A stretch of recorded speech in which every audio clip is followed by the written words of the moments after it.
and the power of your identity. So in Matthew chapter 16, Jesus stops and he asks his disciples a very important question.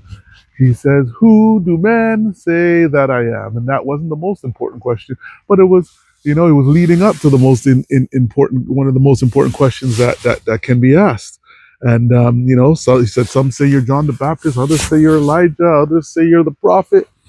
And but then he refocused the question.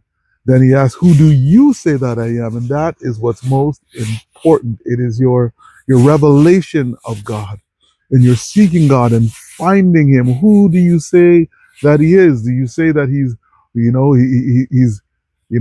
he's, he's someone that you've heard about, or have you encountered Him truly and personally and in truth?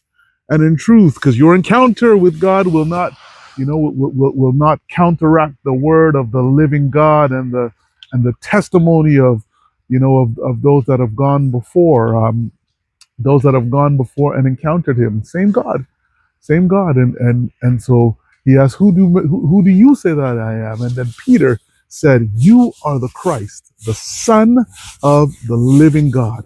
The Son of the living God. And the first thing that Jesus did was bless him. He said, "Blessed are you.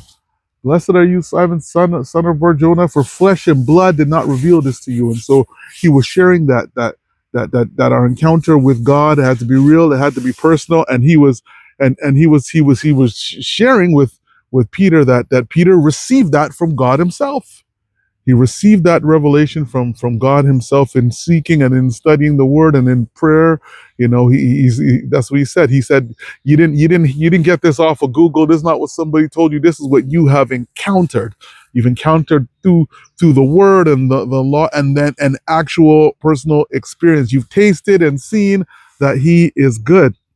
And so the first thing he did was bless him and acknowledge that information came from heavenly sources.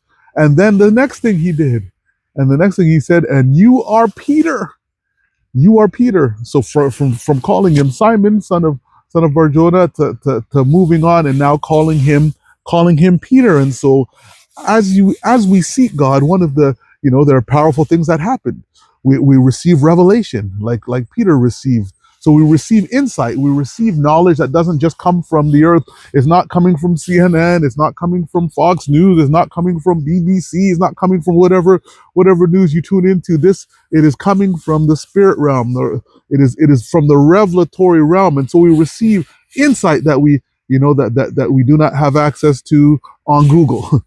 And so that happens as we seek God. He begins to download and give us revelation, and not just revelation about Him, because that was the first revelation he got. He got a revelation of who the Christ was, that He wasn't just a man walking around. He was not a prophet like many other prophets. He wasn't just a man. He is the Christ. He is the promised one. He is the Son of the living God, the one that flows in limitless anointing. He's the Christ. And so we got the revelation of Him. And then after God spoke of the revelation He received and blessed him, He said, "Blessed are you." So yes, we grow, we expand. You shall know the truth, and the truth shall set you free. As we mature, we increase in knowledge, we increase in revelation, we increase in discernment, knowing between good and evil. But then God said, "And you are Peter. You are Peter, and on this rock I'll build my church." And so as we seek God, He doesn't just reveal Himself.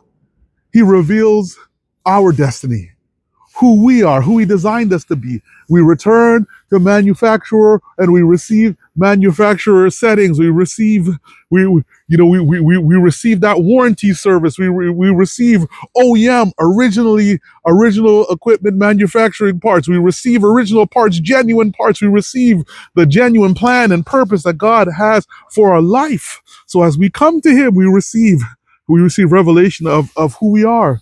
When Moses met God in the burning bush, he didn't just leave with a revelation of who God is, and that is utmost and most important. He left with the revelation of God being the I am that I am, but he also left with his destiny and his assignment, because God spoke to him about him being a prophet, and that He would send him before Pharaoh, and that he would work wonders, and he would lead the children of Israel out. When God appeared, when God appeared to Midian in the winepress, He didn't just reveal Himself.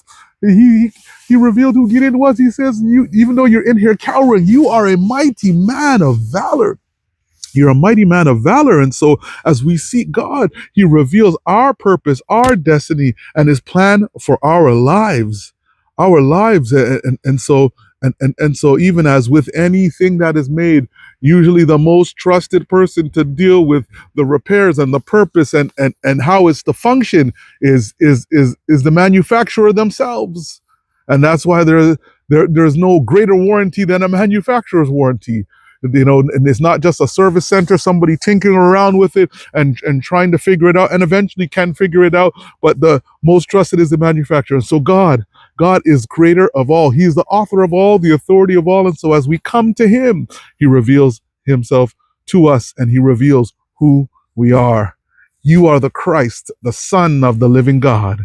And He said, "Blessed are you, for flesh and blood did not reveal this to you, Simon, son of Barjona, but you are Peter. And upon this rock," and Peter means rock, and He says, "But upon this rock, and I believe the revelation, I will build my church, and the gates of hell shall not prevail against it." So as you tap into God, as you press into God, He reveals Himself, but He'll also reveal His plan for you and your purpose.